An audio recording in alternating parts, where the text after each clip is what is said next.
بسم اللہ الرحمن الرحیم الحمد للہ وکفی وسلام علی عبادہ الذین اصطفى اما بعد فاعوذ باللہ من الشیطان الرجیم حتی اذا جاء احدهم الموت قال رب ارجعون لعلی اعمل صالحا فيما تركت كلا انها كلمة هو قائلها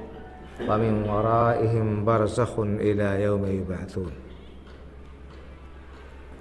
بزرگوں اور بھائیوں، ہم مسلمانوں کا یہ عقیدہ ہے کہ اس دنیاوی زندگی کے بعد اخروی زندگی بھی ہے، جہاں پر سب لوگوں کو حاضر ہونا ہے اور اللہ رب العالمین کی بارگاہ میں اپنے کیے دھرے کا حساب دینا ہے۔ اور اللہ رب العالمین نے قرآن کریم میں دنیاوی زندگی کو ایک امتحان گاہ قرار دیا ہے۔ اللہ تعالیٰ کا ارشاد ہے الذی خلق الموت والحیات لیبلوکم ایکم احسن عملا۔ اللہ کی ذات وہ ہے جس نے زندگی اور موت کا یہ نظام چلایا، زندگی اور موت کو پیدا کیا تاکہ تمہیں آزمائے، تمہارا امتحان لے، دیکھے کہ تم میں سے کون شخص عمل کے اعتبار سے بہترین ہے۔ تو یہ دنیا دارالامتحان ہے، یہاں ہم امتحان کے لیے بھیجے گئے ہیں، آزمائش کے لیے بھیجے گئے ہیں، اور یہ بھی بتا دیا گیا ہے کہ ہمیں کیا کرنا ہے اور کن کاموں کی وجہ سے ہمیں اللہ کے ہاں آخرت کی زندگی میں کامیابی ملے گی اور کن کاموں کی وجہ سے ناکامی ملے گی اور خائب و خاسر ہوں گے۔ تفصیل بیان کرنے کا موقع نہیں ہے، کہنے کا مطلب یہ ہے میں نے آپ کے سامنے یہ زندگی جو ہے یہ اللہ تعالیٰ کی امانت ہے، اس کا ایک ایک پل امانت ہے۔ اگر ہم اس کو صحیح مصرف میں صرف کریں گے، اگر ہم اس زندگی کو اللہ رب العالمین کی اطاعت میں، اس کی فرما برداری میں بسر کریں گے تو یہ ہمارے لیے فائدے کا سودا ہوگا، اور اگر ہم نے اس زندگی کو ضائع کر دیا، برباد کر دیا، یوں ہی بیکار کے کاموں میں لگا دیا تو بعد میں پچھتائیں گے۔ میں نے آپ کے سامنے جو آیت کریمہ پڑھی ہے، اس میں اللہ رب العالمین نے اسی بات کو بیان فرمایا ہے کہ حتی اذا جاء احدهم الموت قال رب ارجعون، کہ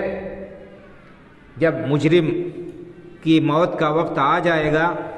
اس وقت وہ ہائے وائے کرے گا، افسوس کرے گا، روئے گا اور گڑ گڑائے گا، کہے گا کہ رب ارجعون، اے اللہ مجھے دنیا میں زندگی کی کچھ اور مہلت دے دے، کچھ مہلت دے دے تاکہ لعلی اعمل صالحا فیما ترکت، موقع مل جائے گا تو کچھ نیک کام کر لوں گا، کچھ بھلائی کے کام کر لوں گا۔ تو دنیا میں آنے کی انسان آرزو کرے گا، کس لیے؟ دنیا کمانے کے لیے نہیں کہ موقع مل جائے تو تھوڑا سا اور زمین خرید لوں، کچھ اور جائیداد بنا لوں، کچھ بچوں کے لیے انتظام کر لوں، نہیں، آرزو کرے گا کیا کہ لعلی اعمل صالحا، بڑی مجھ سے غلطی ہو گئی، بڑی کوتاہی ہو گئی، تو موقع دے دے اللہ تعالیٰ تھوڑا سا تاکہ میں دوبارہ دنیا میں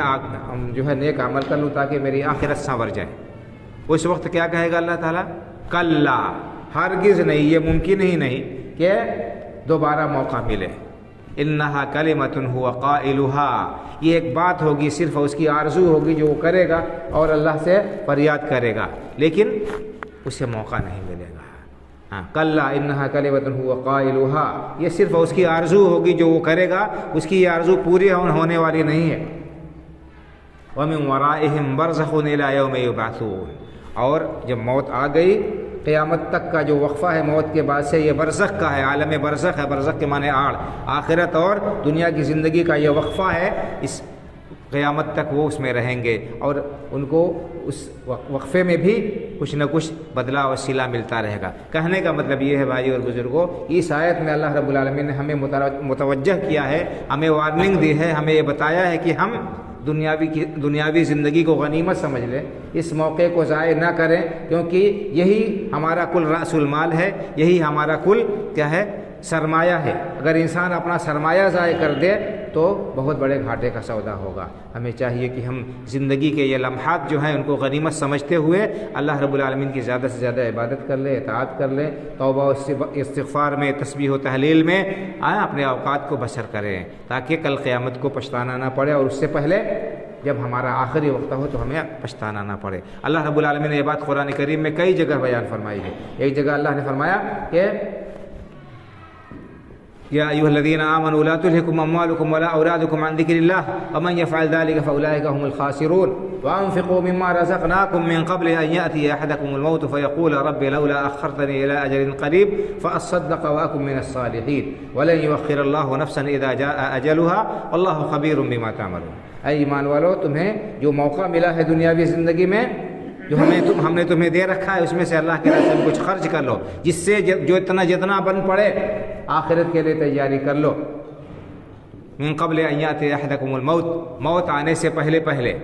کہ موت کا جب وقت آ جائے گا اس وقت افسوس کرے گا، کہے گا رب لولا اخرتنی الی اجل قریب، اے اللہ تھوڑی سی اور مہلت دے دے، کچھ اور وقت مل جائے تاکہ میں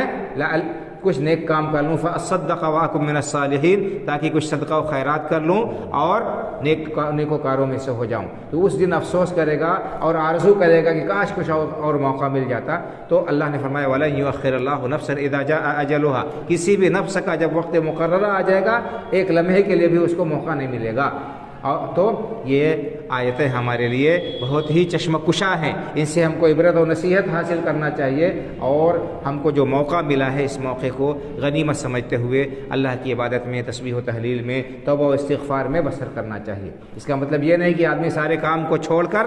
مسجد میں آ جائے، تسبیح لے کر پڑھتا رہے، نہیں، اپنے اپنے جگہ ہم کام کرتے ہوئے اللہ رب العالمین کے جو احکام ہیں ان کا پاس و لحاظ کرتے ہوئے ہم کام کریں گے، ثواب ملے گا۔ ہم کمائی کر رہے ہیں، روزی حاصل کر رہے ہیں، حلال کا خیال کریں، حرام سے بچیں۔ ہماری یہ روزی اس لیے ہو تاکہ ہم حلال کھائیں اور حرام سے بچ سکیں۔ اسی طرح سے ہم جہاں کہیں بھی ہیں، چلتے پھرتے، اٹھتے بیٹھتے، اپنا کام کرتے ہوئے اللہ کا ذکر کرتے رہے، تسبیح کرتے رہے، سبحان اللہ، الحمدللہ، اللہ اکبر، لا الہ الا اللہ، استغفر اللہ پڑھتے رہے۔ اس کے لیے کوئی قید نہیں کہ آدمی باوضو ہو، مسجد میں ہو، کہیں پر بھی۔ اللہ رب العالمین نے اہل ایمان کی صفت بیان فرمائی کہ الذین یذکرون اللہ قیاما وقعودا وعلی جنوبہم، اللہ کے نیک بندے وہ ہیں جو اللہ کو یاد کرتے ہیں کھڑے کھڑے اور بیٹھے بیٹھے اور پہلو کے بل لیٹے ہوئے۔ تو کہیں پر بھی ہم رہیں، ہم اللہ رب العالمین کے ذکر کو، جو کچھ بھی ہمیں قرآن کی آیتیں یاد ہیں ان کو، صورتیں چھوٹی چھوٹی ہیں ان کو پڑھتے رہیں، تسبیحات پڑھتے رہیں، اللہ کے رسول صلی اللہ علیہ وسلم پر زیادہ سے زیادہ درود پڑھتے رہیں، ان سب کا بہت زیادہ اجر و ثواب ملے گا۔ اللہ کے رسول صلی اللہ علیہ وسلم کے زیادہ قریب قیامت کے دن کون لوگ ہوں گے؟ جو سب سے زیادہ آپ کے اوپر درود پڑھنے والے ہوں گے۔ تو یہ دعائیں ہم سب کو یاد ہوں گی، ہم ان کا اہتمام کریں، اگر یاد نہیں ہے تو ہم سیکھیں اور اپنی زبانوں کو اللہ کے ذکر سے تر کریں، اس سے ہمیں سکون بھی حاصل ہوگا، ہم بہت ساری برائیوں سے بچ جائیں گے، ہمارے اعمال نامے میں بہت ساری نیکیاں لکھی جائیں گی۔ آخری حدیث آپ کو پڑھ کر سنا کر اپنی بات ختم کرتا ہوں۔ بخاری شریف کی حدیث ہے، آخری حدیث اللہ کے رسول نے فرمایا کہ کلمتان حبیبتان الی الرحمن ثقیلتان فی المیزان خفیفتان علی اللسان سبحان اللہ وبحمدہ سبحان اللہ العظیم۔ دو کلمے ہیں جو اللہ کو بہت پیارے ہیں، زبان پر بہت ہلکے ہیں، لیکن قیامت کے دن جب بندوں کے اعمال نامے تولے جائیں گے تو ان کا وزن بہت زیادہ ہوگا، ثواب کے اعتبار سے بہت زیادہ وہ قیمتی ہوں گے، بہت وزنی ہوں گے۔ وہ کیا ہیں؟ سبحان اللہ وبحمدہ سبحان اللہ العظیم۔ تو ہمیں کثرت سے سبحان اللہ وبحمدہ سبحان اللہ العظیم پڑھتے رہنا چاہیے، خاص طور سے صبح و شام کم از کم 100 بار اس کو پڑھتے رہنا چاہیے، تاکہ ہماری زبان اللہ کی ذکر سے تر رہے اور اس کے معانی کو سمجھ کر ہم اس کے مطابق عمل بھی کریں اور اللہ رب العالمین کے مرضیات کے مستحق بن سکے۔ اللہ تعالیٰ ہمیں اسلام پر زندہ رکھے اور ایمان پر ہمارا خاتمہ ہو، آمین۔ وآخر دعوانا الحمدللہ رب العالمین، وصلی اللہ علی نبینا محمد وعلی آلہ وصحبہ اجمعین، والسلام علیکم ورحمۃ اللہ وبرکاتہ۔